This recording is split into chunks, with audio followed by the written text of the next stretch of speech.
Have you ever noticed how some people seem to have an almost supernatural control over the environment around them without saying a word? They don't shout, they don't beg, they simply withdraw, and suddenly everything changes. The energy shifts. People start to question, to chase after, to feel. Now, imagine if you did the same. If you stopped reacting immediately to everything, if you chose silence instead of the automatic response, retreat instead of explosion, what do you think would happen? That's where the point lies. When you stop being always available, emotionally, physically, psychologically, the world around you goes into crisis. Because people are used to controlling you through your reactions, through your impulses, through your predictability. But the day you choose to withdraw, the game changes. And those who thought they knew you realize they know absolutely nothing about you.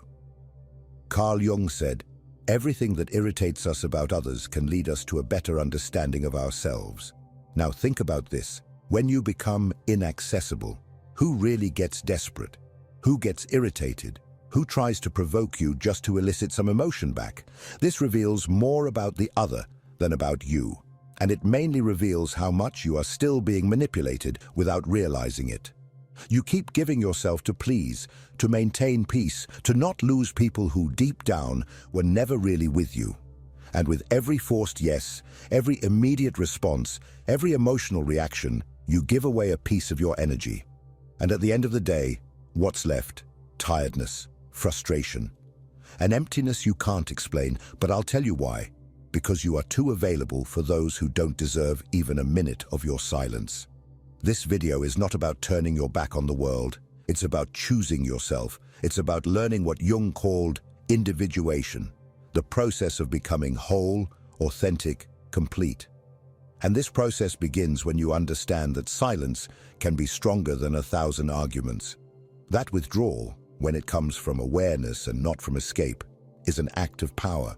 So I ask you now, looking into your eyes, how long will you continue to be controlled by the emotions of others? How long will you react like a puppet every time someone pokes your wound? Maybe it's time to cut those strings, to withdraw, to become a mystery, because when you stop being available, everything changes. You have been taught to always be present, to respond quickly, to please, to say yes even when you wanted to say no. Since childhood, you have been conditioned to believe that your worth lies in how available you are to others. But here's a truth that perhaps no one has told